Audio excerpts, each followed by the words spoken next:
sur lesquels je peux faire des parallèles assez simples, tu vois, d'un nouveau compétiteur qui arrive, qui est hyper bien. Qu'est-ce que je vais pouvoir faire? Quand je rencontre un client, je ne fais quasiment jamais de PowerPoint et je lui montre tout directement sur les plateformes. Ça coûte cher, hein. Bon, faire des journaux, ça coûte cher. Cher ChatGPT, est-ce que tu peux me réserver mon billet d'avion pour aller à New York au meilleur prix, me l'acheter, m'enregistrer et ensuite m'envoyer un email pour me dire que je suis bien enregistré avec la confirmation?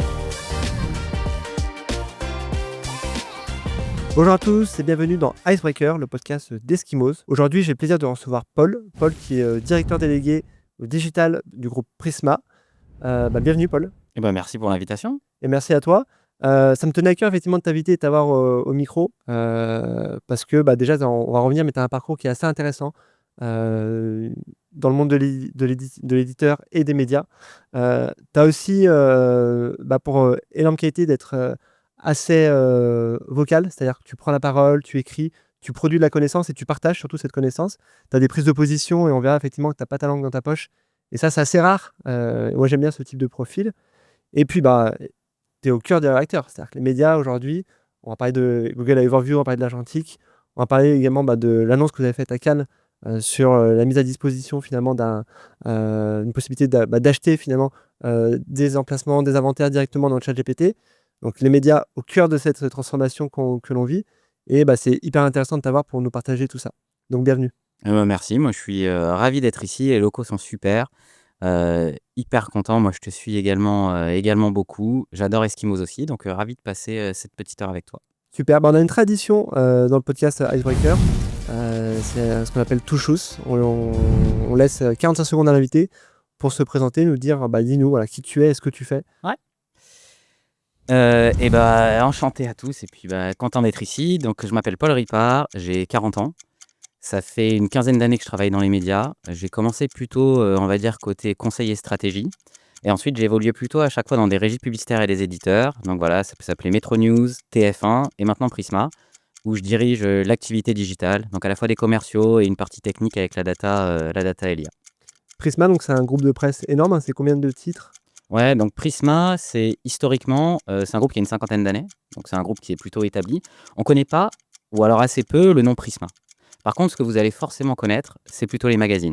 Les magazines, c'est Capital, Femme Actuelle, Géo, Télé Loisirs, Harper Bazaar, Harvard Business Review. Donc voilà, c'est une trentaine, en tout cas, de titres qui vont être disponibles historiquement en magazine et sur lesquels il y a eu des transformations qui se sont opérées au fil des temps. Hein. On n'a pas attendu l'IA, en tout cas, pour faire de la transfo dans le monde des médias, qui sont devenus également des sites internet assez forts. Si vous tapez, par exemple, vous voulez savoir sur quel match vous allez pouvoir voir le match de l'équipe de France. Match de l'équipe de France, donc il y a des matchs de l'équipe de France. Est-ce que c'est sur M6 ou est-ce que c'est sur TF1 ?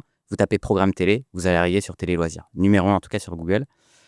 Donc c'est des magazines qui sont transformés en site internet, qui sont transformés également dans les réseaux sociaux et donc avec des communautés assez fortes. Et du coup que je représente et moi je suis en charge du coup de cette monétisation et de cette commercialisation. Oui c'est ça, on va y revenir, mais c'est l'un des premiers groupes de presse, en tout cas vu moi de là où je me situe, qui a pris le tournant du web de façon positive en disant en fait c'est un nouvel asset, c'est un nouveau territoire de jeu et c'est pas que finalement une menace qui risque de nous bouffer finalement une partie des revenus et on va essayer de l'exploiter, de le monétiser et d'où ton poste et puis d'où toutes les actions effectivement que vous mettez en place pour profiter finalement de cette rampe de diffusion. Ouais, tout à fait. Les médias, c'est un écosystème alors là qui est vraiment en changement, mais en fait qui est un changement perpétuel, hein, changement perpétuel. Prisma, c'est groupe de presse numéro 1 dans la presse magazine en France. Si vous allez, là actuellement, souvent ça se vend dans des relais. Donc vous allez à la gare ou dans le relais ou dans le kiosque en bas de chez vous.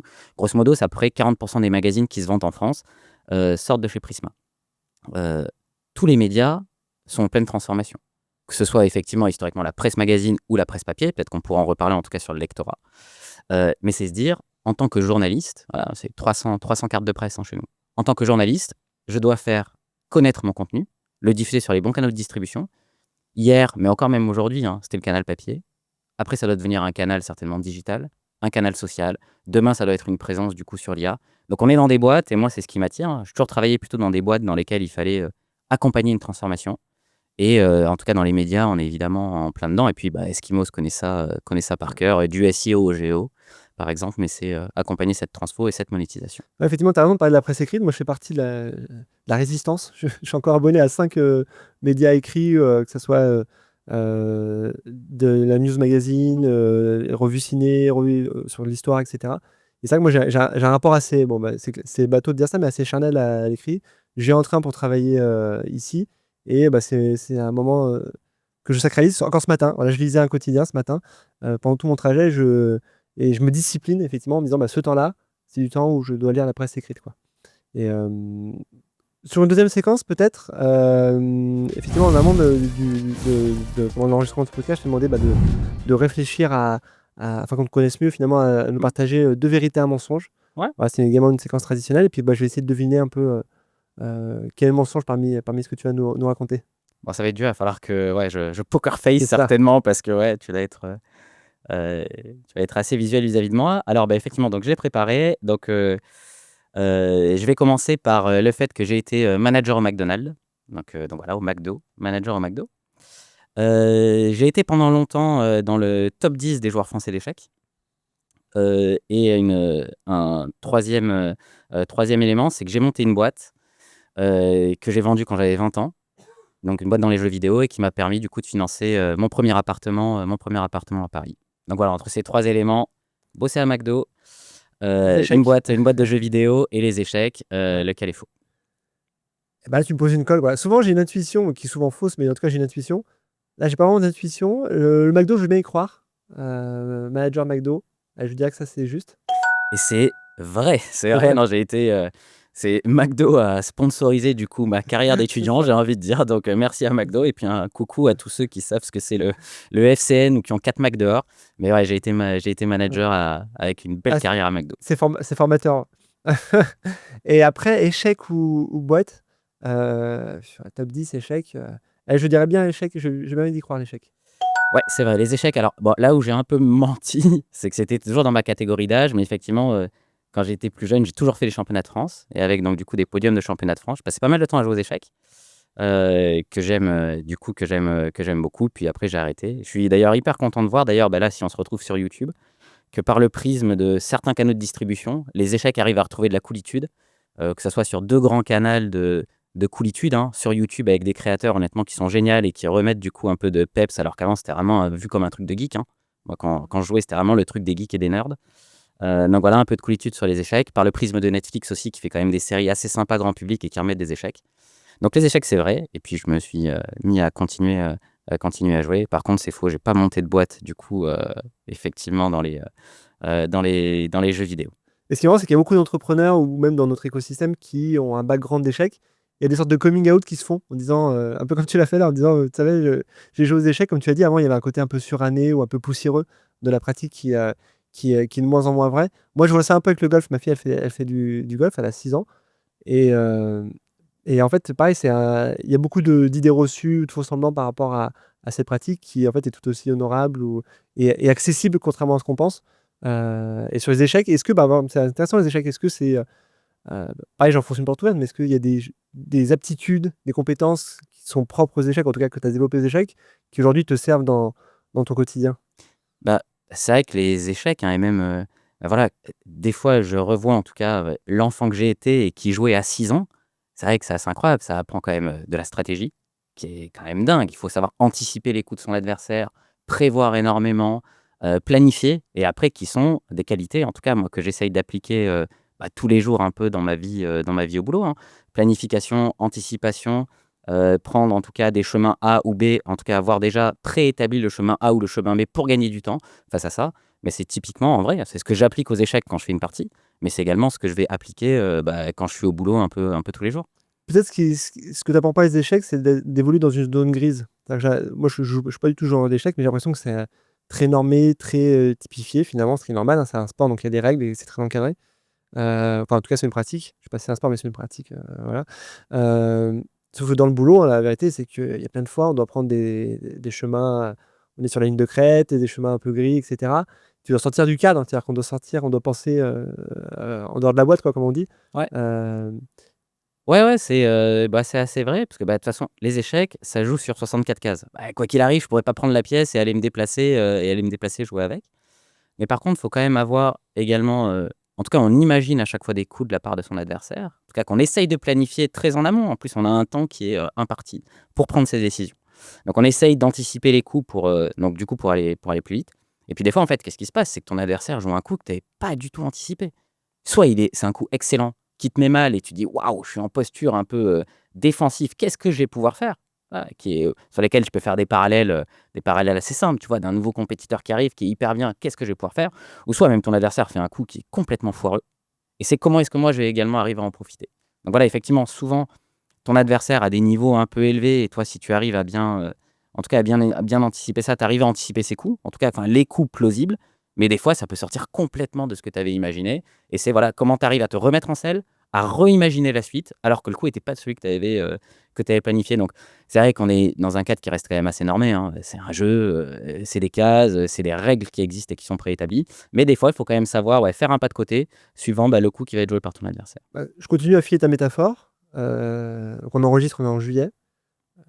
Google a annoncé un peu officiellement l'arrivée d'AI Overview en France Mmh. là, très prochainement. Ouais, Est-ce que Google, c'est un adversaire déjà? Tu vois, si je reprends la métaphore. ouais. Ou est-ce que c'est un partenaire compliqué? Et deuxièmement, ce coup-là, on savait que ça allait arriver, mais par contre, on ne savait pas que ça allait arriver dans ce calendrier aussi resserré. Alors peut-être que toi, côté média, tu le savais plus que moi, côté agence ou les annonceurs. Ouais. C'est vrai que Google, un peu, c'est, toutes ces relations qu'on peut avoir très duales avec pas mal d'acteurs, un peu de frenemies, hein. Hem, Effectivement, Google, je suis obligé de travailler avec parce que c'est assez simple. Moi, généralement, les utilisateurs qui vont aller sur mes sites, notamment, je m'occupe beaucoup de digital, vont souvent passer par le canal Google. Par une question type, qu'ils vont avoir sur du SEO, très classique, par un canal direct, mais ils vont utiliser, du coup, les règles de Google et ils vont généralement utiliser Chrome. Mais à côté, Google, c'est également un peu un compétiteur. C'est quand même un compétiteur. Si je mets des vidéos sur YouTube et puis là, ta vidéo que tu vas avoir potentiellement sur YouTube, tu vas lui donner du contenu, qui va puber? C'est Google qui va puber. Si ta publicité, en tout cas, si ton contenu est visible après sur Google, sur YouTube, est-ce que les gens vont venir sur tes propres assets? Donc Google, c'est vrai que c'est à la fois un compétiteur, c'est à la fois quelqu'un qui impose ses règles assez facilement, mais à la fois c'est quelqu'un qui est, obligatoire en tout cas à travailler avec quand on est dans le milieu. Tout comme, voilà, si je suis un commerçant, c'est travailler avec Amazon. Donc, c'est des gens avec qui on a des relations très proches. J'utilise tous les jours pour, opérer les campagnes, j'utilise le stack Google, hein. Tous les jours, j'utilise le stack Google. Donc c'est vrai que j'ai des liens forts. Les équipes, quand on fait des analytics, on va sur GA et sur Google Analytics. Donc c'est vrai que c'est à la fois un partenaire, à la fois un compétiteur, donc mais on a pas mal de relations duales avec ça. Et effectivement, même si on est, sur la transformation, là, c'est vrai qu'on est en juillet, on a, tous, en tout cas éditeurs, reçu un courrier de la part de Google, nous informant de la mise en place, des AI Overviews, assez rapidement, certainement courant de l'été ou en tout cas, début du mois de septembre. Voilà, ça reste pour l'instant en tout cas une lettre d'intention, donc ça devrait arriver, hein. Pour l'instant, c'est pas encore le cas, mais ça devrait normalement arriver. Hem, Qu'est-ce que ça veut dire pour nous? En tout cas, c'est un moment qui va être, charnière pour un éditeur, parce qu'il faut bien que vous compreniez le business model, hein, quand on est éditeur. En fait, AI Overviews, qu'est-ce que c'est? Pour ceux qui sont un peu moins familiers du coup avec les éléments. Parce qu'en France, on est un des seuls pays au monde avec, quelques pays, donc voilà, la Chine, L'Iran. Cuba, Ouais. l'Iran et l'Irak. En gros, 5 pays dans le monde, voilà, les, des pays sur lesquels, Google est un peu moins implémenté, sur lesquels on a le Google qu'on connaît en France. Dans les autres pays, vous n'avez plus ce Google de lien bleu. Ça n'existe plus dans les autres pays. C'est-à-dire que quand vous allez taper sur Google, vous êtes en Italie, vous êtes en Espagne, vous êtes aux US, vous êtes au Chili, vous êtes, n'importe où. Quand vous tapez sur Google, par exemple: «Recommande-moi la meilleure banque», c'est quoi la meilleure banque? Ce que vous avez, il y a plus des liens bleus avec le SEO et le SIA. Non, ce que vous allez avoir directement la réponse, une réponse qui va être formulée par Google, un peu comme quand vous êtes dans ChatGPT ou quand vous êtes dans Gemini.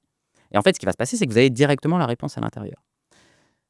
Quel va être potentiellement le problème quand on est éditeur comme moi? Après, il y aura d'autres problèmes quand on est annonceur aussi. Quel va être le problème? C'est qu'en fait, comment ça marche? Quand vous tapez historiquement sur Google: «Recommande-moi la meilleure banque». C'est quoi la meilleure banque? Généralement, c'est à coup de mots-clés: meilleure banque étudiant, meilleure banque prêt immobilier. Quand vous tapez ces mots-clés, généralement, vous allez avoir assez haut, Capital.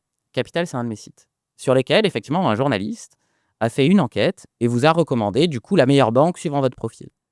Qu'est-ce qui va se passer maintenant? Et donc la personne arrive, clique sur Capital, lit l'enquête et du coup, c'est vrai que sur les côtés, généralement, vous avez des publicités, vous avez peut-être une vidéo avec de la publicité et c'est comme ça que je vais vivre et que je finance le journaliste. Qu'est-ce qui va se passer maintenant?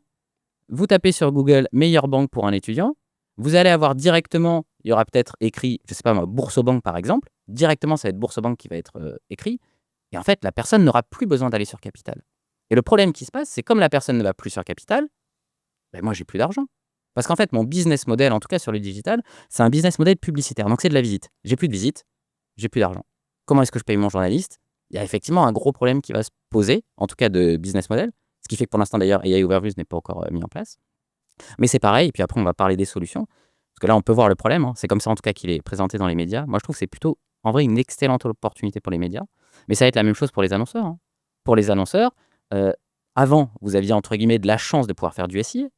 Vous êtes à la limite, vous êtes mauvais, c'est pas grave, vous payez le SIA, c'est payant, mais bon, vous allez remonter. Ça compense. Voilà, vous avez du SEO, vous allez remonter, mais si vous n'êtes plus dans la réponse, vous êtes très mal. Et donc là, c'est vrai que ce nouveau mode de fonctionnement de Google, c'est le mode de fonctionnement normal qui risque d'arriver entre cet été ou en septembre. Je suis content que tu me dises que tu vois ça comme une opportunité, parce que moi, j'ai un regard pas critique, mais en tout cas assez anglais sur le sujet. J'avais écrit une tribune là-dessus sur, grosso modo, la mort de l'open web. On en parle depuis des années, mais en fait, c'est un peu la faute de tout le monde. C'est pas que la faute de Google. En fait, il y a un narratif dominant en disant Google, c'est les grands méchants et puis nous, on est gentils. Je pense qu'on a tous été, on a contribué effectivement à cet état de fait. Il y a 20 ans, quand Google a proposé sa solution aux éditeurs, tout le monde était très content de trouver un nouveau relais de croissance, à monétiser son trafic. Google a amené du trafic gratuit, l'architecture technique, et notamment les volets monétisation. Puis derrière, les médias, effectivement, ont trouvé un relais de croissance pour compenser les diminutions du print. Et ça les a empêchés, je pense, vu de ma fenêtre, encore une fois, de réfléchir à d'autres possibilités de monétisation. Alors même s'il y a des médias, on sait qu'il y a Le Monde qui a réussi à trouver peut-être un modèle à l'équilibre. On sait qu'aux US, il y a des groupes, le New York Times, qui ont un modèle à l'équilibre, etc. Tu parlais de YouTube, il y a les Échos, par exemple, qui, il y a 1 an ou 2, ils ont pivoté assez fortement sur les Échos. Ils proposent, sur YouTube, pardon. Alors, je ne sais pas s'ils sont rentables, mais en tout cas, ils ont le mérite, en tout cas, de proposer quelque chose qui est assez différenciant. Ce qu'il faut dire aussi, c'est que aujourd'hui, la première source d'information des Français, c'est pas les médias directement, c'est les réseaux sociaux, alors qui vont aussi piocher du contenu chez vous, mais en tout cas, c'est ça le point aussi d'entrée aujourd'hui numéro 1. Et moi, je pense qu'en fait, c'est une occasion idéale pour que les médias fassent leur aggiornamento en disant est-ce que notre vocation de média, c'est de monétiser du trafic, c'est de vendre de la publicité? Moi, j'ai fait des études de journaliste, j'étais un tout petit peu journaliste, vraiment tout petit peu, 1 an ou 2. Ma conviction de lecteur n'est pas celle-ci. Je pense que la vocation des médias n'est pas de monétiser, en tout cas que la majorité du revenu ne repose pas que sur la monétisation, mais qu'elle doit reposer sur un lectorat qui finance ça. Et je pense que c'est une fenêtre d'opportunité. On voit d'ailleurs aux États-Unis, il y a des accords financiers. En France aussi, je crois, mais je suis moins renseigné que toi, mais il me semble qu'il y a des accords financiers directement, soit avec Google, soit avec les ChatGPT et compagnie, afin qu'ils puissent utiliser le contenu qu'un Prisma ou autre produit pour entraîner leur modèle. Et typiquement, ça peut être une bonne fenêtre d'opportunité. On voit qu'avec le Géo, et Prisma, vous faites partie des leaders là-dessus, vous avez créé des offres, et peut-être que tu en parleras, où vous proposez effectivement une stratégie édito un peu très poussée, etc., du backlink, de la mesure, qui permettent de revaloriser finalement vos inventaires là où avant vous vendiez peut-être que du backlink ou que du brand content, etc. Et donc maintenant il y a des offres qui sont beaucoup plus consolidées qui je pense, créent une traction qui était peut-être perdue. Donc ça me paraît quand même être des éléments quand même hyper importants pour les médias. Et puis là, ça suppose effectivement de repenser totalement le modèle. C'est-à-dire que ça peut être des modèles freemium, des modèles avec où tu vas monétiser, faire de la sponsorisation un peu transparente de newsletters, de podcasts, etc. Donc moi, je trouve que c'est plutôt une opportunité. Et juste pour finir, moi, ce parallèle-là, c'est un peu ce que j'aime bien dire, c'est que c'est un pacte faustien. C'est-à-dire qu'on était très content de trouver un sauveur, mais il s'avère que 20 ans après, ce sauveur, c'est aussi celui qui nous enterre. Et j'ai l'impression qu'avec l'IA, on est un peu en train de connaître la même chose côté entreprise. Je m'explique. C'est qu'on est tous très, très enthousiastes d'utiliser l'IA, et moi le premier, et de partager un certain nombre de données. Et en fait, on voit que toutes ces données qu'on partage à Claude, à ChatGPT, en fait, on croit que utiliser l'IA, mais en fait, c'est exactement l'inverse qui se passe. C'est-à-dire que ces données-là entraînent ces modèles d'IA à être meilleurs. Et en fait, cette augmentation de qualité dans les livrables que génère l'IA, elle va être ruissellée à l'ensemble de l'écosystème. Et donc finalement, par effet de ruissellement, on permet à l'IA aussi d'aider nos concurrents. Et donc, avant, on avait tous un peu une chasse gardée, une sorte de monopole, ou en tout cas des éléments, des avantages compétitifs assez forts. Ma théorie, c'est que ces avantages vont tendre à se réduire, parce que toute la connaissance qu'on avait cumulée depuis X années, qui était propre à nous, on partage tous aujourd'hui à l'IA, et en fait, elle va ruisseler dans l'ensemble de l'écosystème. Et donc, on risque, de la même façon que ce que les médias ont connu avec Google, on risque d'avoir à peu près la même chose, moi je pense, dans 5 ans, 10 ans, au niveau des entreprises avec l'IA. C'est très bon point. Et donc, si je dois aller pour commencer, sur les opportunités mises en place par Overviews, hein, parce que le tableau de base, si on lit les médias, il est catastrophique. Les médias n'auront plus de trafic, ère du zéro clic, les médias n'auront plus d'argent, les médias vont mourir. Grosso modo, si on lit la presse, c'est à peu près ça, hein, Je me permets juste de te couper. Je précise, par exemple, le patron de Condé Nast, qui est un énorme groupe aux US, Ouais. a demandé à ses équipes de faire un BP en partant de l'hypothèse que Google ramenait 0 trafic pour l'année prochaine. C'est exactement ce que tu dis, simple. quoi. Et c'est sain. En tout cas, c'est ce qu'on lit dans les journaux. Effectivement, c'est à la fois ce qui est, en tout cas, ce qui se passe actuellement. Les médias, quand on regarde l'écosystème des médias, globalement, les médias vont plutôt sont dans une santé très difficile. Ils vont tous pas très bien. Est-ce que c'est l'IA qui les tue? Bah non, c'est bien avant l'IA. C'est juste des transformations qui arrivent, mais ça fait X années que le paysage médiatique, en tout cas les médias, sont en transformation. Pourquoi Overviews ça peut être, et en tout cas, Overviews et plus globalement, en tout cas l'arrivée de l'IA, c'est juste que Overviews va me la massifier d'un coup. Parce que voilà, plus besoin d'aller dans ChatGPT pour avoir une expérience IA. Toutes les personnes qui utilisent Google, c'est-à-dire 100% des gens, leur expérience native et naturelle, ça va être du coup une interface type LLM. Pourquoi c'est une opportunité? Premier élément, qui est assez basique, c'est que pour avoir le droit d'utiliser ces contenus, voilà, pour avoir le droit de prendre à la source ce qu'ont écrit les journalistes de Capital, ce qu'ont écrit les journalistes de Géo, ce qu'ont écrit les journalistes d'Harper Bazaar, ce qu'ont écrit les journalistes d'Harvard Business Review, il va falloir payer. Donc voilà, ça existe déjà dans le monde, en tout cas en France. On a des éléments qui s'appellent les droits voisins. Il y a une société qui a été créée dessus et Google doit nous rémunérer et nous rémunère, ce qui est normal. Je prends ton contenu, je le reformule et je l'utilise rien que pour moi et tu n'as plus de visite, fine. Par contre, désolé, il faut passer à la caisse. Et donc ça, c'est vrai que les différentes instances françaises et européennes, en tout cas, sont assez claires là-dessus et les géants vont devoir payer. Pour Vous l'instant, avez ce type de discussion avec les moteurs IA aussi ou pas? Ouais, bien sûr. Ouais. Pour l'instant, on est sur des éléments, en tout cas avec l'arrivée des grands, des gros, de ces gros LLM. Je vais prendre l'arrivée de ChatGPT. Sa stratégie de démarrage, qu'est-ce que ça a été? Ça a été de signer avec, on va dire, un acteur par pays. Stratégie, je signe avec un acteur par pays, parce que j'ai besoin d'avoir des contenus qui soient quand même un peu authentifiés, un peu certifiés. Et j'ai besoin de gens qui m'ouvrent les dossiers quand même. J'ai besoin d'avoir des informations de qualité.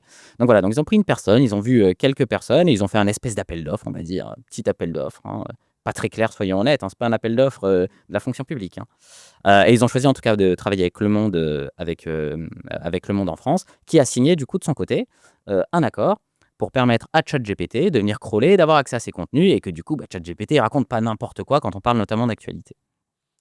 D'ailleurs, on peut On a... s'interroger de la stratégie de cavalier seul du Monde. Alors, Ouais, tout à peut-être fait. qu'on aurait tous fait la même chose, mais globalement, pour créer un rapport de force, Ouais, la vaut bonne mieux approche, salir c'est en peut-être fait, de se dire on travaille c'est avec ce qui a été l'écosystème. fait historiquement sur les droits voisins. Exactement. Quand les droits voisins sont arrivés, les médias se sont dit, OK, plutôt que faire des négociations unilatérales qui vont être longues et compliquées, mais je prends même le cas de ChatGPT, comment voulez-vous que OpenAI puisse signer des conventions dans tous les pays mondiaux avec tout le monde? Vous voyez, prenez le nombre de salariés d'OpenAI. Il n'y a pas d'équipe publisher à disposition avec une équipe de publishers par pays et 20 personnes pour gérer des négociations. C'est impossible. Donc, en fait, ce qu'on avait fait historiquement, c'est plutôt de se dire, c'est l'interpro qui va négocier. Donc voilà, il y a un seul représentant par famille de produits. Donc voilà, chez moi, la presse magazine, il y a la presse d'information générale qui va pouvoir faire ces négociations et ensuite un montant et avec des clés de répartition qui sont assez claires, suivant généralement les volumes de crawl qu'il va avoir. On est plutôt parti dans ces options. Les négociations ne sont pas simples, objectivement. C'est vrai qu'on s'écrit beaucoup par courrier recommandé, on ne va pas se mentir, mais les négociations vont devoir aboutir. Et notamment là, ici pour AI Overviews, les négociations vont devoir aboutir. Il faut qu'il y ait en tout cas des négociations qui puissent aboutir parce que sinon, c'est ce qui s'est passé historiquement avec les trois voisins, hein. C'est les amendes en dizaines, centaines de millions d'euros. Donc les négociations aboutiront et ce qui va faire un revenu récurrent assez simple pour les éditeurs. Revenu récurrent, donc ça c'est plutôt déjà une bonne chose. Revenu récurrent, en gros je ne fais rien, je permets juste d'avoir ce canal de distribution qui va pouvoir crawler chez moi. Peut-être que j'aurai un peu moins de trafic, c'est possible, mais en tout cas comme je m'y retrouve en revenu récurrent, sur lesquels je ne fais pas de travail, hein, c'est juste de la distrib, ça va être plutôt bien. Deuxième élément, et tu l'as dit, des offres commerciales qui vont changer.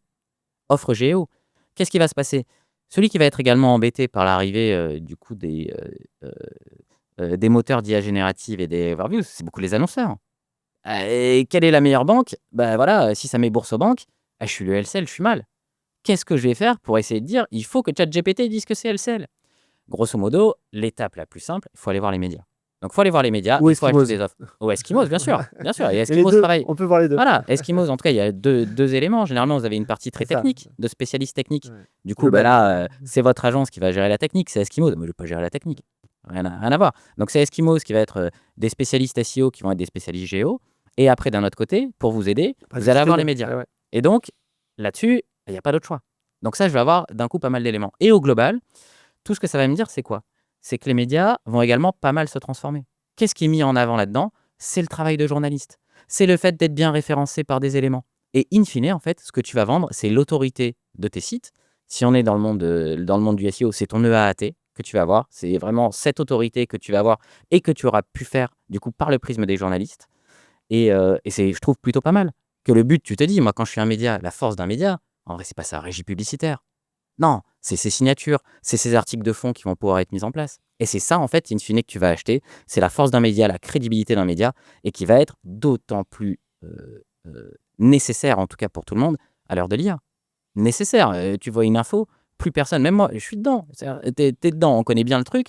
Pour autant, je suis incapable de dire si une vidéo est IA ou n'est pas IA maintenant. Et donc, je vais devoir aller chercher l'info où? Sur des comptes vérifiés, sur des médias vérifiés. Et donc, en fait, ce qui était jusque-là qu'on peut voir avec une grosse appréhension, une énorme menace, en fait, est-ce que, in fine, parce que le fait, par le prisme, que je vais avoir du coup des revenus récurrents qui vont venir de tous les moteurs LLM, que je vais pouvoir vendre, somme toute, mon autorité et mes journalistes, est-ce qu'en fait, au final, c'est pas l'IA qui est une belle opportunité pour moi? Je suis assez d'accord. Il y a une deuxième menace également sur laquelle j'aimerais t'entendre, c'est toujours sur l'IA. Donc, on l'a dit, première menace, c'est sur la distribution, effectivement, où vous êtes désintermédié. Mais cette menace, elle concerne aussi les annonceurs, tu l'as dit. Donc, il y a beaucoup d'annonceurs qui ont peur d'être désintermédiés. Et je pense qu'ils ont plutôt raison d'avoir cette crainte, surtout demain avec l'agentique. Deuxième menace, c'est en fait, vous êtes concurrencé aussi par des médias qui n'existaient pas et qui sont 100% IA natifs, en fait. Ouais. C'est-à-dire que c'est des fermes à contenu, etc., qui ont pas toutes les contraintes éditoriales liées à la profession, qui n'ont pas de contraintes liées à la vérité, etc. Et qui, à l'inverse, par contre, sont des machines à production de contenu ultra véloces et qui sont étonnamment bien référencés, à la fois sur Google, sur YouTube. YouTube, je crois que c'est sur les 100 premières chaînes, on a un nombre astronomique qui sont des chaînes vraiment que des fermes à clic et à IA, et également qui sont très bien référencés sur ChatGPT. Et ça, c'est une concurrence aussi massive, parce que pourquoi c'est une concurrence? À mon sens, c'est une concurrence à double titre. C'est ça vous prend de la visibilité, mais surtout, ça jette un discrédit un peu global sur les médias. C'est-à-dire que dans la tête du français moyen, et je me mets dedans, hein, pas de souci, bah, les médias, c'est un peu tout. Alors, tu as pas eu beaucoup d'enquêtes, de belles plumes, etc. Mais la vérité, c'est que on a tendance à mettre sur le même pied un Capital avec un média peut-être random, et c'est à tort, évidemment, mais c'est le raccourci qu'on fait assez facilement. Ouais. Ouais, mais je pense que le gros avantage, c'est que l'arrivée de tout, effectivement, c'est faire ma contenu. Si vous voulez faire d'un coup mais 10 000 articles en une journée, mais vous pouvez. Avec l'IA, c'est facile. Tout le monde peut faire, voilà, et faire des trucs d'ailleurs qui remontent assez bien. C'est assez flippant Mais d'ailleurs c'est ça, dans moi, qui Discover. m'étonne, c'est que ça C'est remonte assez bien, flippant, quoi. assez flippant dans Discover, même si là, honnêtement, Google a fait les efforts, hein. Grosso modo, la technique, ça je vous donne 6 mois quelques techniques. 6 mois en retard, tu vois. Ouais, ils C'est-à-dire, mettent un peu de temps, mais bon. La technique des fraudeurs, hein, qu'est-ce que c'est? Si vous êtes un petit malin du SEO, que font des petits malins du SEO? Ils vont racheter des URL déjà existantes, donc voilà, qui vont être achetés, des noms de domaine n'existant plus, mais en tout cas qui ont eu une vie auparavant. Ils vont en faire des fermes à contenu. L'URL étant existante, plutôt bien référencée, ayant un historique de AAT pas mauvais de la part de Google, effectivement, le contenu va commencer à popper, il va remonter dans Discover et il va y avoir beaucoup de clics. Effectivement, la place que va prendre cet individu sur Google Discover, moi, c'est une place qui m'a piqué. Donc voilà, donc Google essaye quand même, si je dois remettre en plutôt bien, Google essaye de faire des efforts là-dessus. Mais ce que ça doit nous amener, c'est que la production en tant que telle, un peu grosse, n'aura plus de valeur. Et donc, c'est pas là-dessus qu'on doit se mettre. Et en tant que média, c'est vrai qu'il va devoir certainement avoir ce shift de se dire, et c'est plutôt pas mal en vrai, hein. Maintenant, où est-ce qu'on va attendre les gens? C'est sur du travail de fond. Parce que si c'est pour soit reprendre juste des dépêches AFP, soit faire du contenu sans aspérité, ça sera fait par d'autres. Et ça sera d'ailleurs, en plus, super bien fait par d'autres, qui seront native IA, qui feront ça hyper bien. Par contre, ce que ne sauront pas faire ces gens, c'est de sortir des enquêtes, c'est d'avoir du travail approfondi, c'est d'avoir du travail de fond, c'est d'avoir de la créa vidéo de qualité. Et c'est là-dessus, du coup, que vont être attendus les médias. On a fait même nous-mêmes, en tout cas les médias, souvent de la quantité. Il y a eu beaucoup de quantité. Parce qu'il y avait besoin de quantité, il y avait besoin de faire des articles, il y avait besoin de faire des visites, il y avait besoin de faire de la quantité. Maintenant que la visite, ça va être un KPI qui est un peu moindre. Si j'ai moins de visites sur mes sites, je suis moins dépendant du coup de la quantité. Par contre, là où je vais être dépendant, c'est que je vais être dépendant de la qualité pour bien remonter à chaque fois, en tout cas. Et donc, ça va être l'occasion de refaire ce move qui est plutôt bien accueilli par des journalistes, hein. Quand des journalistes, tu leur dis, écoute, maintenant ton taf, ça va être de faire de la qualité et de faire des reportages. Il y aura toujours des éléments. Par exemple, je gère à peu près tous les sites qui font des programmes télé. Donc, tous les sites qui font des programmes télé, est-ce que j'ai besoin de mettre 4 journalistes dessus pour reprendre des éléments? Je suis pas sûr. Par contre, est-ce que j'ai besoin d'avoir son avis sur la prochaine série de Netflix et à quel point c'est bien? Bah, ça, c'est possible. Est-ce que j'ai besoin d'avoir une critique ciné qui va être faite sur le dernier Spielberg? Bah, ça, c'est possible. Et ça, avec sa plume et ses qualités à lui, et bah, c'est là-dessus qu'il va certainement être plutôt attendu. Mais ce que tu cites, c'est autant d'éléments qu'on a délaissés. Alors, souvent, on dit qu'il y a eu un âge d'or du journaliste, c'est les années 60, 70, etc., avec les grandes enquêtes, notamment aux US, etc. Puis petit à petit, on a délaissé effectivement pour aller vers.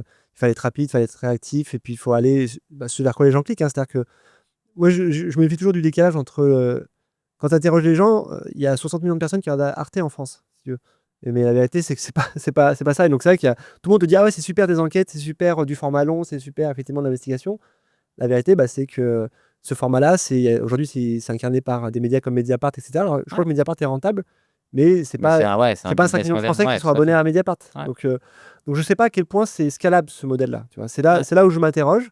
C'est le premier point. Et deuxièmement, là aussi, je veux t'amener, c'est peut-être, moi, je trouve la troisième menace, enfin, qui n'est pas liée à l'IA, mais qui est aujourd'hui, c'est que euh, dans toutes les études d'opinion, on dit les professions qui sont le plus rejetées. Malheureusement, il y a quand même les journalistes qui remontent souvent, qui sont discrédités. Rejetés, c'est un grand mot, mais peut-être il y a un discrédit.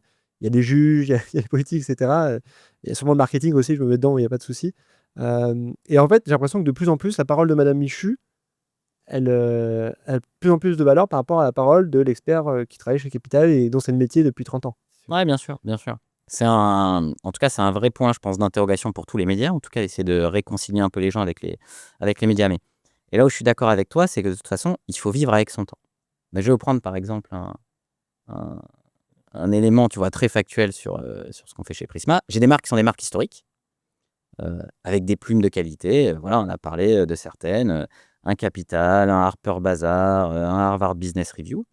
Et à côté, il faut vivre avec son temps, il faut vivre avec les réseaux sociaux. Bah, par exemple, je vais être l'éditeur. Si vous aimez en tout cas euh, euh, des enquêtes un peu choc, sympas, modernes, par exemple Simone, média qui accède uniquement sur les réseaux sociaux, hein, uniquement.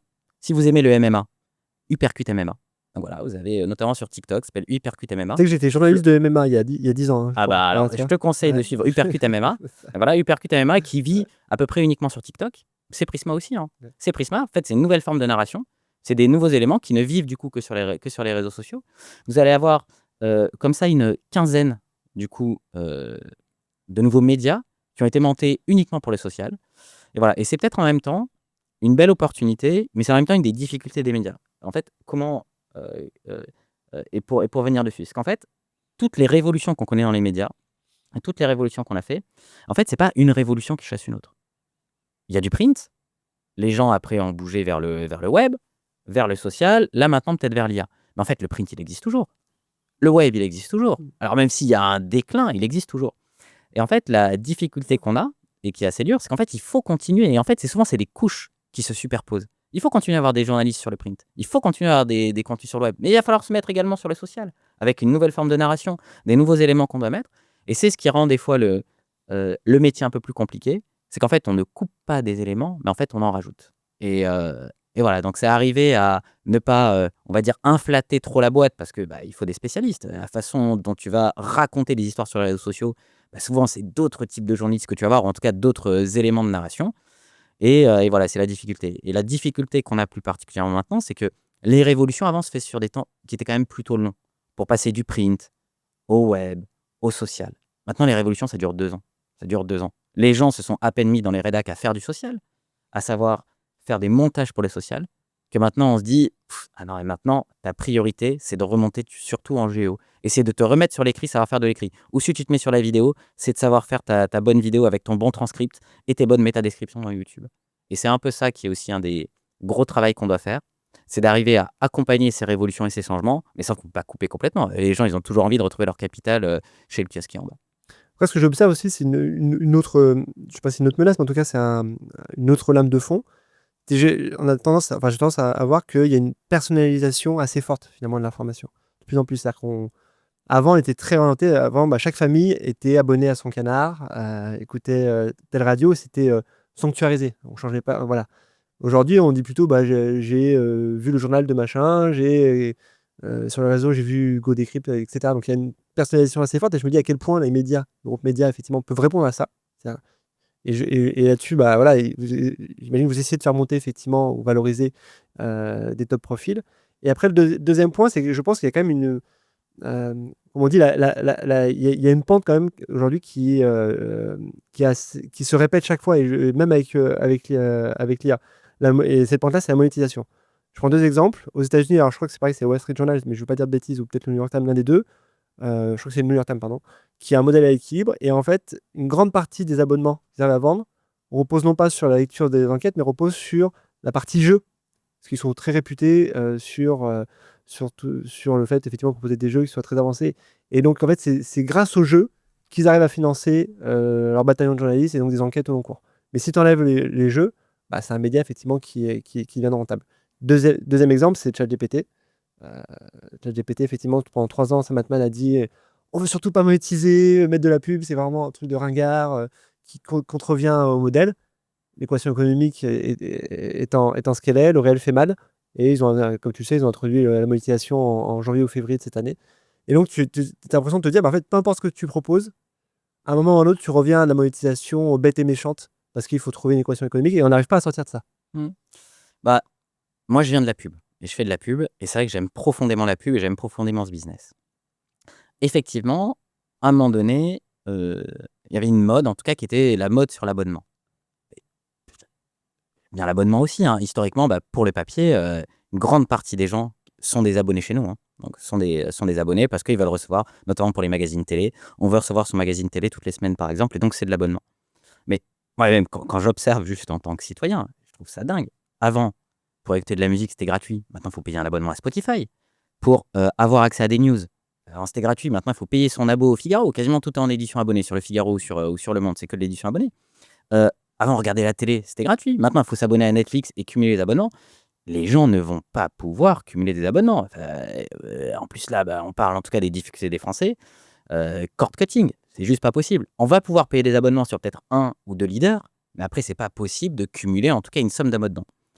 Et je crois encore profondément, moi, au business model de la pub, et avec un exemple qui est tout con. Que font les grands de ce monde? Que font les grands de ce monde? Quand tu regardes Amazon, quel est le relais de croissance de Amazon? Non, c'est pas les ventes de e-commerce. Ils gagnent pas d'argent sur le e-commerce. Alors, il y a le cloud, mais il y a également Amazon Ads. C'est les ads.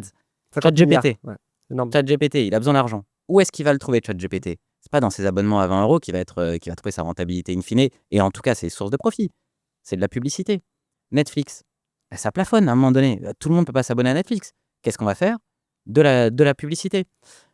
Google, grand de ce monde. Où est-ce que Google va gagner son argent? Bah, c'est la publicité qui est mise par YouTube. Alors, il y a du premium des fois qui peut exister un peu aux US, mais c'est sur un autre business model avec des droits qui sont assez différents. Mais en tout cas, en France, premium, personne là. Donc, c'est sur la publicité. Donc, le fait que la pub soit encore un business en pleine augmentation, c'est un fait. Moi, je ne connais pas d'industrie où sur les 15 dernières années, et même si on prend juste la France, hein, les gens se plaignent qu'il y a des fois des difficultés dans le marché de la pub. Sur le marché de la pub, c'est des croissances à 2 chiffres à chaque fois, chaque année. Moi, sinon, je ne connais pas de marché qui sont comme ça. J'en connais pas. Donc, on est sur un marché dont le gâteau va grossir. Après, la question qu'il y a plutôt, et qui est par contre une vraie question qui est légitime, et notamment pour les médias, même comme les miens, c'est qui va manger ce gâteau? Ben voilà, et là, il y a des gens qui se goinfrent et qui prennent quasiment toutes les parts. Et c'est vrai qu'il reste des miettes pour certains acteurs. Mais en tout cas, le gâteau va grossir. Tous les gros vont commencer à s'y mettre. Et pour l'instant, autant je vois des gens qui viennent dans le marché de la pub, je vois pas des gens qui se retirent du marché de la pub, en tout cas chez les gros. Donc ouais, il va encore avoir des opportunités. Le gâteau va continuer à grossir.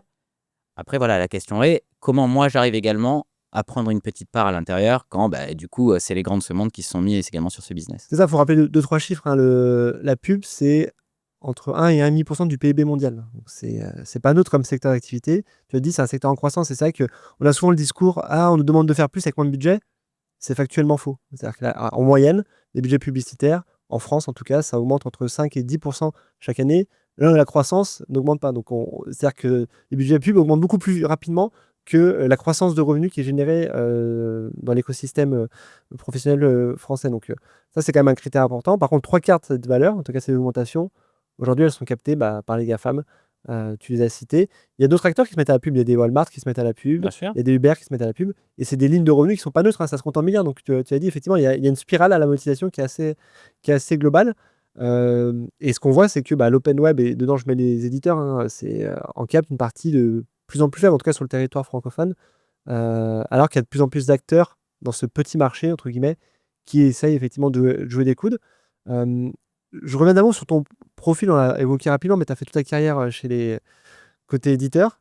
Et c'est assez marrant parce que moi, ce que je constate, c'est que il y a beaucoup de va-et-vient entre agences et annonceurs, que je retrouve moins côté éditeur. J'ai l'impression que quand tu commences chez l'éditeur, tu restes chez l'éditeur.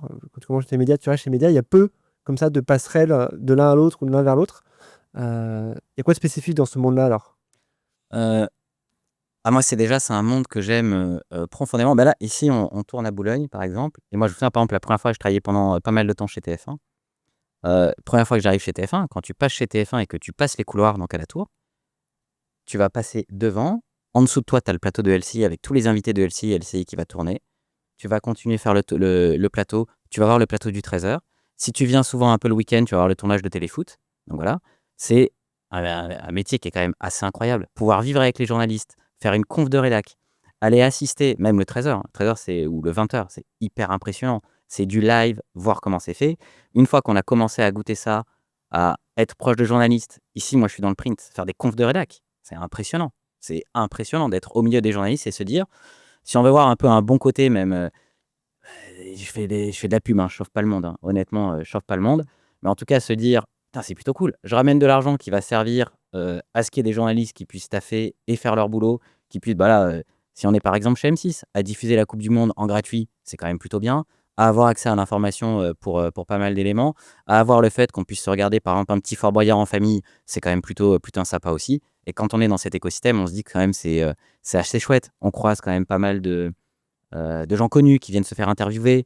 On croise des journalistes hyper sympas qui viennent manger à la cafette. C'est quand même assez sympa d'évoluer là-dessus. Et c'est vrai que moi, en tout cas, des métiers, le métier de journaliste, c'est un métier vraiment que j'aime profondément, qui font un travail qui est juste incroyable. Et pouvoir en tout cas travailler, on va dire un peu, somme toute, hein, à leur service pour essayer de ramener de l'argent, ouais, ça me fait plaisir. J'ai l'impression qu'il y a quand même la focale s'est déplacée entre il y a 20 ans où il y avait beaucoup de journalistes qui ne voulaient pas entendre parler de monétisation, c'était presque ce que tu faisais ou ce qu'on faisait nous. En tout cas, c'était un peu, voilà, c'était pas bien, hein, entre guillemets, hein, pour le dire rapidement.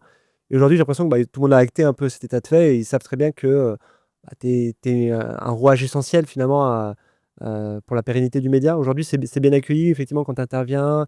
Comment tu Ouais, travailles avec eux, en fait? C'est ça, un ouais, peu ça la plutôt bien. question. Alors, Ouais. je pense qu'il y a un gros respect mutuel. C'est vrai que historiquement, entre guillemets, hein, si je fais de façon assez simple, la pub, c'est le mal. Ah, Donc, c'est les gens qui vont amener de la pub, c'est pas bien. t'es Et donc, l'équivalent des petites annonces d'il y a 40 ans, quoi. donc c'est pas terrible, Ouais. hein. Je te prends même un symbole. Si on reste sur Boulogne, si on reste sur Boulogne et si on reste sur TF1, il y a deux bâtiments. Il y avait historiquement un bâtiment pour l'édito, historiquement avant. Un bâtiment pour l'édito, un bâtiment pour la pub. Deux bâtiments différents. On se mélange pas. Deux cantines différentes, faut pas. Et deux cantines différentes, Faut et pas c'est manger vrai. ensemble. Et deux cantines différentes. Et depuis, non, et ça merde. Ouais. Tout le monde sait que les journalistes vont être au courant qu'ils ont besoin d'être financés, d'autant plus que là, les sources de. Ça coûte cher, hein. Franchement, faire des journaux, ça coûte cher. Voilà, TF1 doit renoncer au droit de la Coupe du Monde. C'est pas avec plaisir qu'on renonce au droit de la Coupe du Monde. Donc, ça coûte assez cher. Donc, les journalistes savent qu'il y a besoin. Et pour autant, moi et moi-même, je vais pas me tirer une balle dans le pied. Si je fais, moi, de mes journaux, si j'en fais des usines à public communiqué, qu'est-ce qui va se passer? Il y aura plus de lecteurs. Donc voilà, je vais pas me tirer une balle dans le pied. Et donc, c'est vrai qu'on arrive à avancer plutôt bien ensemble. La pub, c'est pas que des trucs mal, hein. Je vais te dire, même ça peut te servir de savoir quand tu fais un dossier et qui va être potentiellement après sponsorisé par Air France sur quelle destination tu peux partir pas très cher quand tu habites à Paris. Je pense que tout le monde est content de pouvoir se dire que finalement, en fait, si tu veux descendre par exemple à Nice, que maintenant c'est Transavia qui est au départ de Orly, et que du coup, tu peux te payer des billets à 50 € pour aller à Nice. Ça, sinon, les gens ne le savent pas. Et donc, par un prisme publicitaire, tu peux avoir des trucs qui sont quand même assez sympas aussi. Serviciel, je dis pas qu'il n'y a pas que des bonnes publicités et que tout est génial, hein, bien évidemment. Mais somme toute, on a appris à bien travailler ensemble du coup avec les journalistes.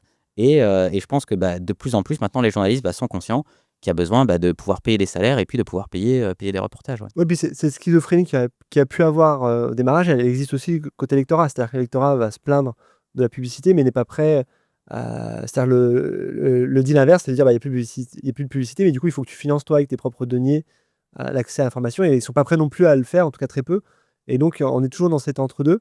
En amont de l'enregistrement de cet épisode, Paul, je t'ai aussi demandé de nous partager un peu les 3 chantiers sur lesquels tu travailles. Tu les as notés ici, alors je vais les partager à tout le monde. Puis on va les reprendre un par un. Alors par contre, je suis désolé, je sais pas si j'écris bien.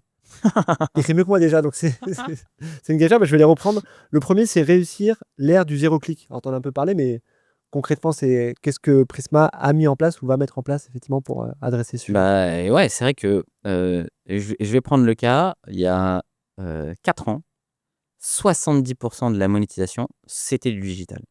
Et qui venait majoritairement, en très grande majeure partie, 80% par des clics de Google.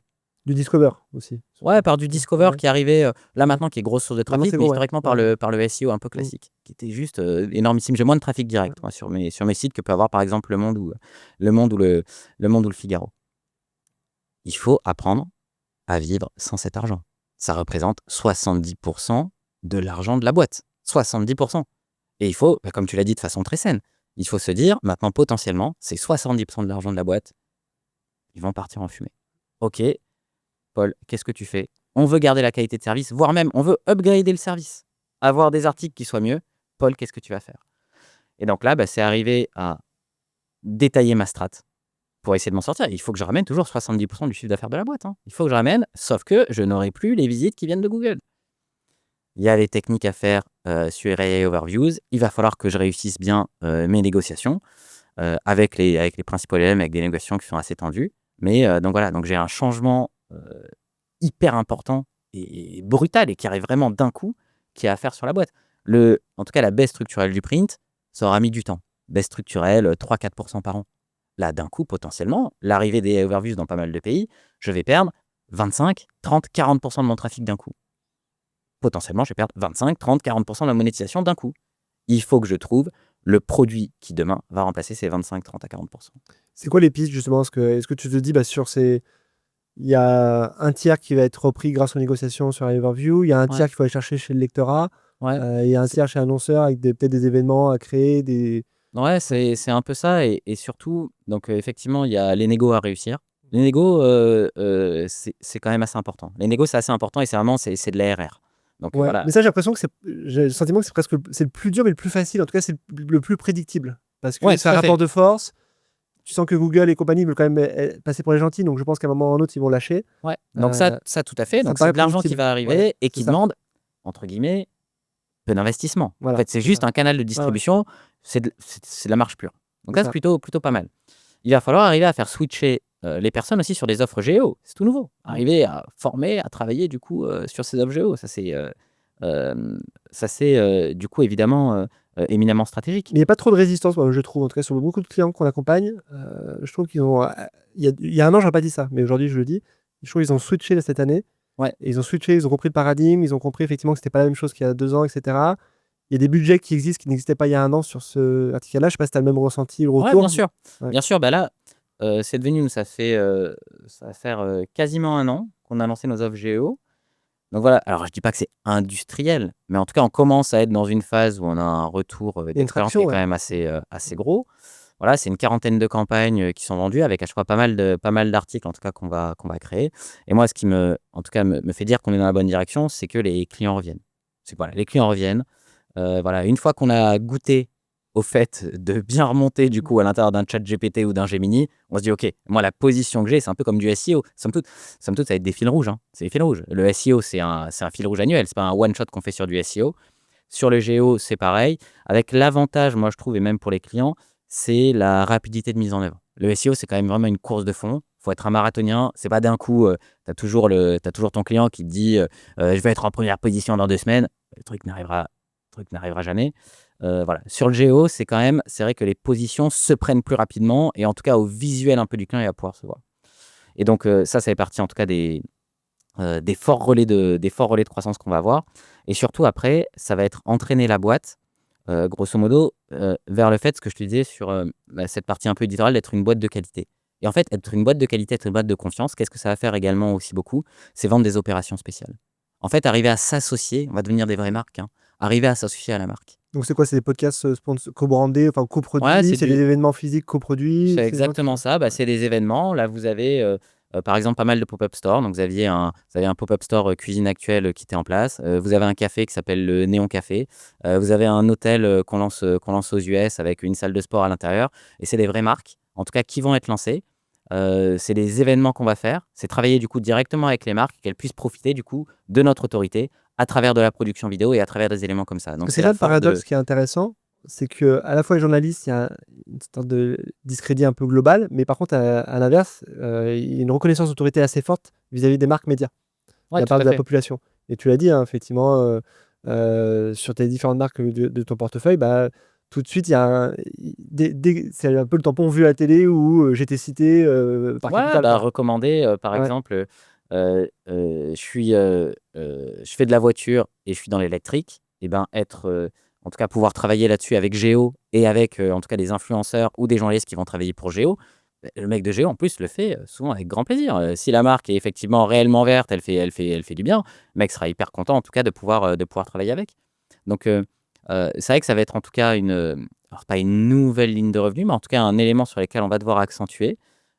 C'est cette, capacité à attirer des budgets et en tout cas de l'argent sur la marque en tant que telle qu'on est et vraiment sur la marque média et donc ça fait partie également des, grands éléments de demain. C'est plus de la pub, on va dire au kilo qu'on va faire, hein, des pré-rolls, du display, de la bannière, voilà, vendue au kilo, mais ça va être plutôt, voilà, des dispositifs spéciaux pour des annonceurs qui veulent s'associer du coup avec la marque. Ouais, puis c'est hyper malin parce que aujourd'hui, bah, l'IA fait tomber les barrières à l'entrée sur la production de contenu, hein. Tu l'as dit, on est tous capables aujourd'hui de produire du contenu en masse, en de qualité variable, mais en tout cas, il n'y a plus de barrière à la vélocité. Sauf que bah, vous, effectivement, c'est un métier que vous faites depuis des dizaines de décennies. Et en fait, c'est un métier qui est assez peu connu finalement des annonceurs. C'est-à-dire que les annonceurs, bah, nous, on les accompagne là-dessus, mais en tant que média, le bon move, c'est bah, d'allouer finalement sa force de production, son expertise de production. Tu l'as dit sur des vidéos, sur des podcasts, sur de l'écrit. Moi, je vois à mon niveau, par exemple chez Eskimos, LinkedIn, c'est un canal qu'on travaille historiquement dans la boîte pour communiquer. Ouais, il y a toujours eu cet ADN de communiquer sur LinkedIn, de partager de retour d'expérience, etc. Et on a même créé un outil pour ça en interne. Et en fait, au bout de 3 ans, on s'est rendu compte, bah, on s'est dit, bah, en fait, pourquoi pas le mettre à disposition du marché. Là, on a une expertise qu'on n'utilise que pour nous. En fait, on peut très bien louer cette force d'exécution, un peu comme ce que tu viens de dire toi, hein, c'est-à-dire louer finalement tous les talents, Ouais. toutes ces connaissances auprès d'annonceurs. Et on voit que ça marche bien, en fait. Et effectivement, je pense que c'est un super relais de croissance qui n'est pas du tout utilisé ou exploité aujourd'hui dans l'univers des médias et qui risque de prendre de l'ampleur. Deuxième sujet que tu as mentionné, Paul, c'est accompagner les équipes au changement. Ça, je pense que c'est un sujet qui concerne tout le monde. Ouais. Moi aussi, chez moi. Mais je te laisse nous expliquer ce Heu, que tu entends par là. Bah, là, la transformation, elle est énorme, hein, pour tous les métiers avec ce qu'on connaît. Je vais prendre le cas, par exemple, de l'agentique. L'agentique, sur lequel je suis en train de travailler, on a sorti du coup notre offre, agentique. L'agentique, donc voilà, qu'est-ce que c'est l'agentique d'ailleurs, même si on se met sur l'agentique et si on parle d'agentique? L'agentique, c'est, si je fais de façon assez simple, vous êtes, sur ChatGPT, vous allez dire à ChatGPT: «Cher ChatGPT, est-ce que tu peux me réserver mon billet d'avion pour aller à New York au meilleur prix?» Me l'acheter, m'enregistrer et ensuite m'envoyer un email pour me dire, que je suis bien enregistré avec la confirmation. Vous avez délégué à un agent le fait d'aller grosso modo sur internet, checker les offres, faire un acte d'achat, en tout cas une deuxième tâche que vous avez agentisée, troisième tâche qui est faire, l'enregistrement et quatrième tâche qui est faire de l'email. Donc en fait, ça va être, hem, processé et donner à une intelligence artificielle la capacité de faire des tâches. On a fait exactement là, la même chose. Moi, je fais de l'achat média pour l'achat média. Se dire que plutôt qu'un, heu, commercial ou en tout cas un conseiller en agence appelle un de mes commerciaux en lui disant: «Voilà, c'est quand le prochain dossier foire au vin sur Capital? Est-ce qu'il y a de la disponibilité? Combien il coûte? Est-ce que tu peux absorber ce budget sur le digital?» En fait, c'est permettre à n'importe qui, à travers ChatGPT, d'avoir accès à toutes mes offres, toutes les disponibilités, tous les prix, d'acheter directement sans avoir, en tout cas, à interférer, signer des bons de commande directement à l'intérieur de ChatGPT. Moi, qu'est-ce qui se passe? Quand je présente ça aux agences, ils disent: «Putain, c'est génial, j'ai toutes mes réponses en 2 secondes, là où avant il me fallait 5 jours pour avoir une réponse». Ils disent tous: «C'est génial». Quand je présente ce projet en interne, généralement, les gens me disent: «Mais Paul, tu es en train de tuer mon boulot. Je suis commercial, c'est mon taf de répondre à mon client, c'est mon taf de lui envoyer un OI». Et donc, il va falloir accompagner au changement les personnes en disant qu'effectivement, il y a des tâches, somme toute, des tâches de back office, un commercial, c'est des tâches, ça les fait chier. Franchement, ça les fait chier. À très faible valeur ajoutée, d'aller chercher l'information à droite à gauche. Non, je vais t'enlever certaines tâches administratives. Toi, par contre, ton taf de commercial, qu'est-ce que c'est? C'est que tu aies du temps pour faire de la présence terrain, d'être près de ton client, connaître ses enjeux, lui proposer les bons éléments. Après l'administratif, faire des bons de commande, renseigner les éléments dans le CRM, passer l'acte d'achat, demander des éléments de... Non, certes, je vais te les enlever, tu auras du temps pour faire autre chose. Et donc, effectivement, il faut accompagner au changement toutes les équipes. Leurs métiers vont changer. Pour les journalistes aussi, la façon dont tu architectures un contenu. Tu as des bons H1, H2 qui remontent bien, TFAQ que tu vas mettre, en tout cas dans une structuration. Il faut accompagner en tout cas les éléments sur le changement, effectivement les rassurer. Et donc ça, c'est une grosse partie en tout cas de mon temps, et ça va être une grosse partie tu vois, du temps en tout cas des prochaines semaines et des prochains mois. Ce qu'il faut préciser, il y a 3 choses, c'est, sauf erreur, vous êtes le premier éditeur français à lancer, ce type de dispositif, hein, à le déployer à grande échelle. Donc c'est une vraie innovation technologique, voilà, qui est proposée au marché. Deuxièmement, la programmatique, alors moi, j'en ai fait un peu au début de ma carrière. Je trouve, c'est mon avis, que ça reste un marché ultra obscur avec, beaucoup de, d'aridité technologique, mais, hem, qui me paraît assez, non opérante, en tout cas qui me paraît, surjouée, avec beaucoup d'intermédiaires. Et donc là, de ce que je comprends, c'est qu'avec, ce que tu proposes, c'est une C'est façon aussi direct. Ouais. de simplifier le processus et de retrouver une partie de la valeur qui vous échappait, qui partait dans plein d'intermédiaires sur lesquels vous n'aviez pas la main. Donc c'est quand même un double intérêt positif pour Prisma. Et le troisième point, moi je fais une comparaison par exemple avec, la force commerciale chez nous, sur la conduite, du changement. C'est-à-dire qu'avant, ils passaient 4 jours sur 5 à faire des propals et 1 jour à parler aux clients. On a industrialisé les réponses aux appels d'offres. Donc aujourd'hui, ils passent 1 jour à faire des propals, en tout cas à gérer cette industrialisation de réponses à appels d'offres, et 4 jours à parler aux clients. Et je pense que c'est exactement ça leur job, quoi. C'est exactement là où il aurait dû rester être. Ouais. Ce que tu as dit un peu avec tes commerciaux, avec tes journalistes, de dire est-ce que c'est intéressant de répondre, de faire de l'admin, de compléter un CRM, d'envoyer un OI, etc. Non, en fait, le commercial, là où sa zone de prédilection, c'est, enfin en tout cas chez moi, c'est, discovery, c'est, le sourcing, c'est, la relation client, c'est, d'aller déjeuner avec le prospect, etc. En fait, c'est tout ce qui se passe en amont et en aval, Ouais. et le closing. Et au milieu, honnêtement, c'est pas là où est sa valeur ajoutée la plus importante. Ouais. Bien sûr. Troisième point aussi que tu as mentionné, Paul, donc c'est trouver des bons canaux de distribution. Ouais. Ça, c'est voilà, en lien avec ce qu'on disait. Puis comme ça va me permettre aussi de revenir sur ce que tu disais sur la programmatique. On est un métier où, ouais, peut-être que en tout cas, l'analogie est pas bien choisie, mais des fois qui me font penser un peu à l'agriculture, grosso modo, et même le canal de distribution va rentrer un peu là-dedans.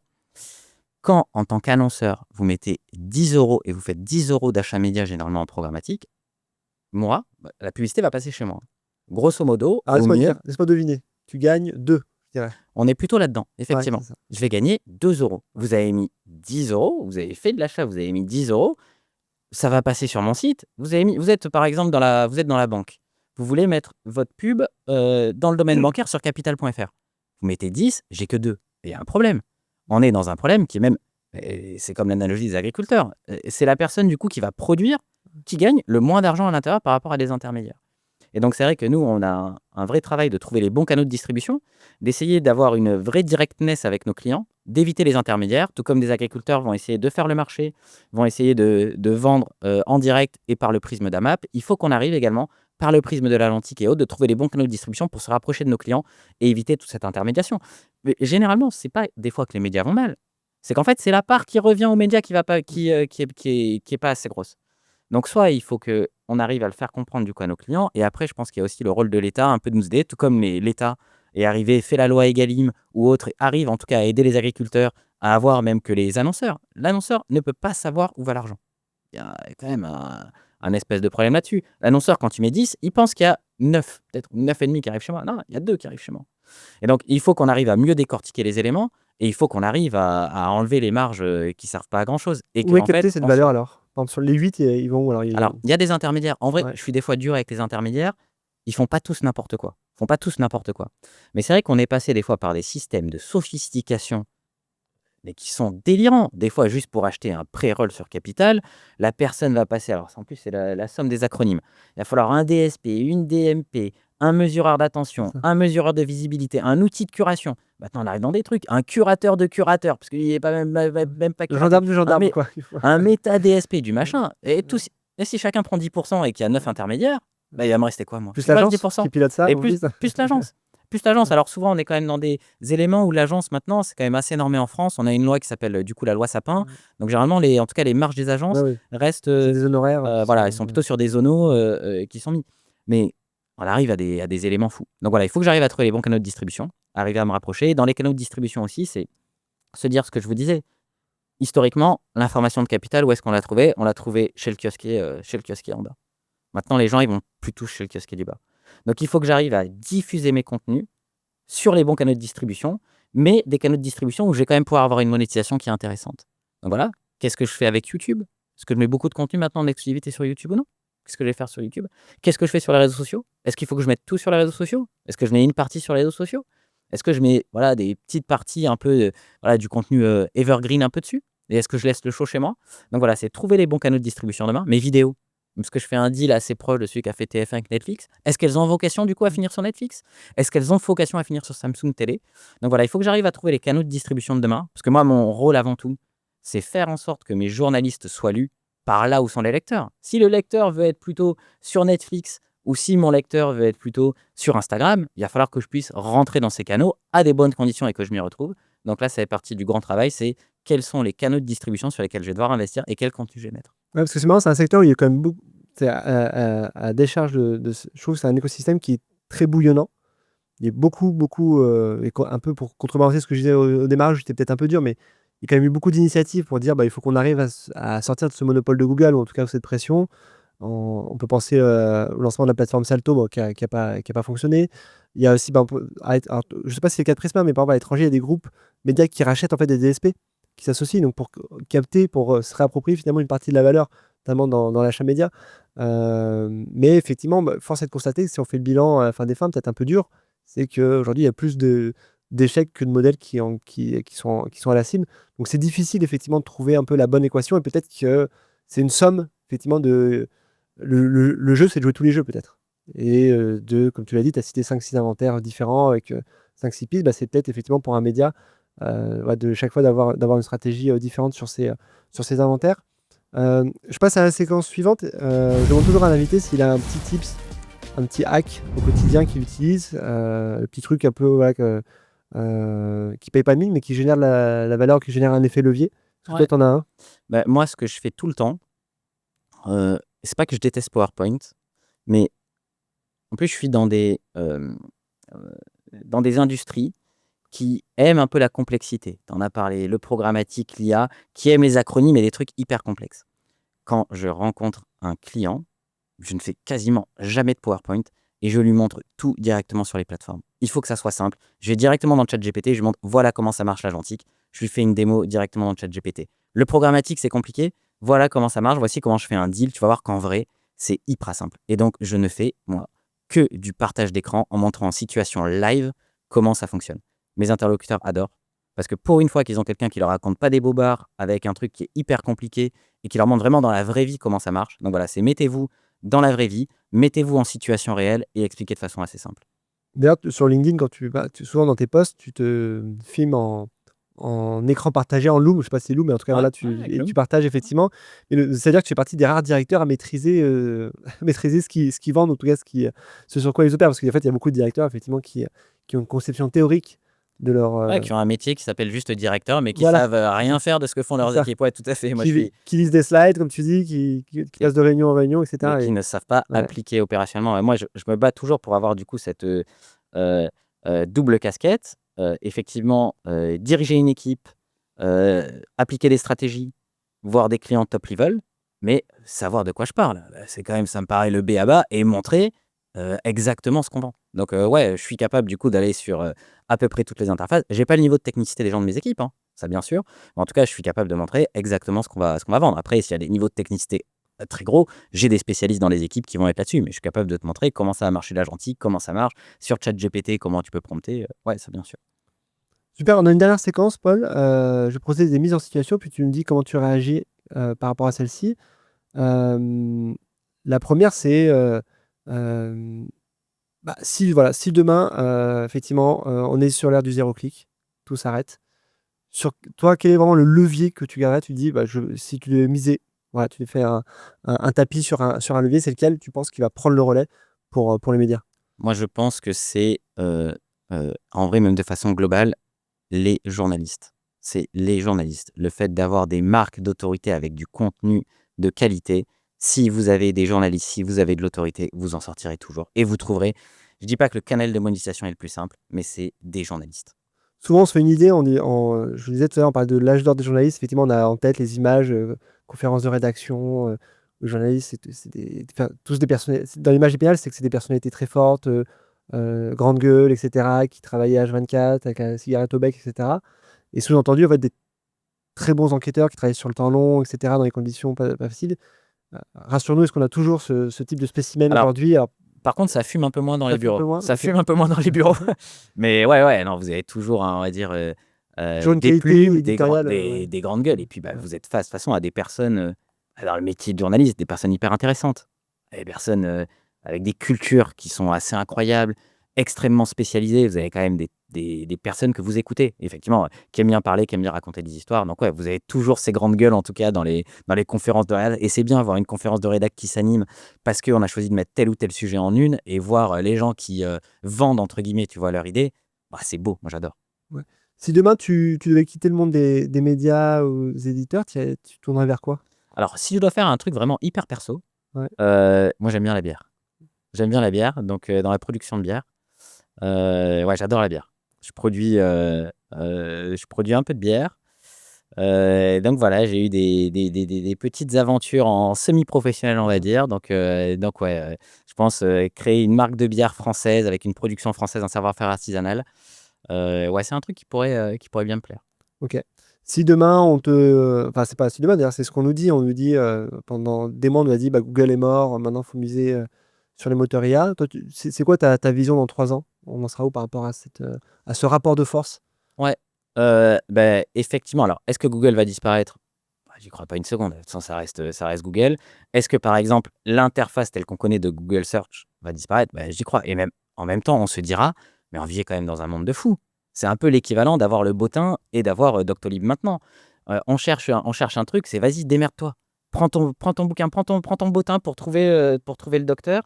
Essaye d'appeler un peu tout le monde, voir s'il y a des dispos». Bah, c'est quand même quand on y pense, c'est un monde de fou. Pour trouver une information, il fallait cliquer des tonnes de fois un peu dans tout, se faire son propre élément, son propre parcours. Ça, je pense que dans 3 ans, ça n'existera plus et en vrai, tant mieux et il y aura effectivement plutôt des interfaces et des assistants qui vont vous aider un peu au quotidien et cet assistant va être connecté à plein de sources de demandes et évidemment beaucoup aux médias parce que, bah, souvent, tu auras besoin de savoir c'est quoi la dernière actualité pour des trucs d'ailleurs, soit un peu profonds sur les guerres ou soit un peu plus légers. Bah, par exemple, qui est la petite copine de Kylian Mbappé? Bah, tu auras besoin d'être, certainement connecté à Voici pour te donner ces infos.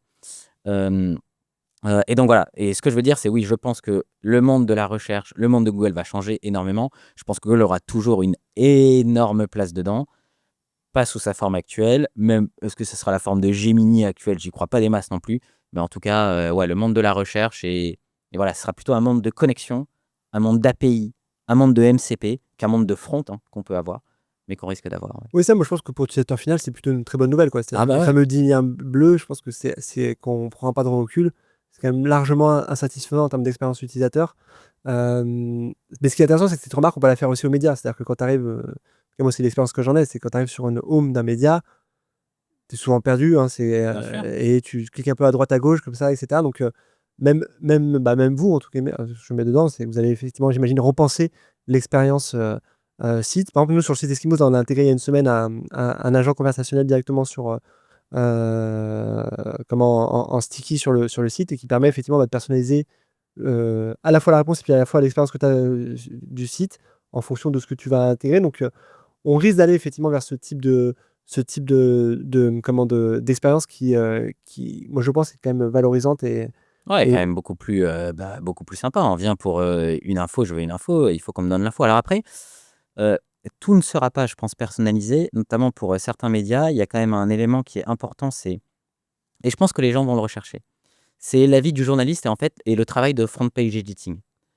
Quelle information doit être mise en avant? Et c'est en le tout cas, fameux ce 20 travail heures. voilà, C'est la ce messe du 20 heures où tu as les 5 grands sujets et et voilà, qui ça te sont donne en tout cas un traités fil rouge, dans quoi. un ordre et Ouais. dans un élément qui va Ouais, dépendre du média sur lequel ouais, vous ouais. allez. Et d'ailleurs, ce qui est un truc plutôt bien, c'est, moi je trouve d'ailleurs, et qui est plutôt bien, et si on compare avec les réseaux sociaux, c'est que vous n'allez pas tourner en boucle sur votre même sujet, mais c'est également aux médias à vous faire découvrir des nouveautés. Et en tout cas, à éditorialiser aussi la façon. Donc ça, en tout cas, les journalistes aiment bien ce travail d'éditorialisation, faire découvrir des choses, choisir quel est le sujet que je veux traiter et en quelle priorité. Vous allez sur le Figaro, vous allez sur Le Monde, bah, vous n'avez pas les mêmes sujets qui sont traités en une. Ouais. Vous regardez la une de CNews, celle de BFM ou celle de France Info, c'est la même chose, hein, c'est des infos. Mais en tout cas, ce qui va être traité en numéro 1 ne sera pas la même chose parce qu'il y a une teinte Une éditoriale, en teinte tout cas, évidente, ouais. qui va être fait Comme dessus. comme dans un journal papier, où Tout à fait. effectivement tu as une hiérarchie. Mais après, moi, je trouve que cette hiérarchie, elle s'applique bien par rapport aux newsletters.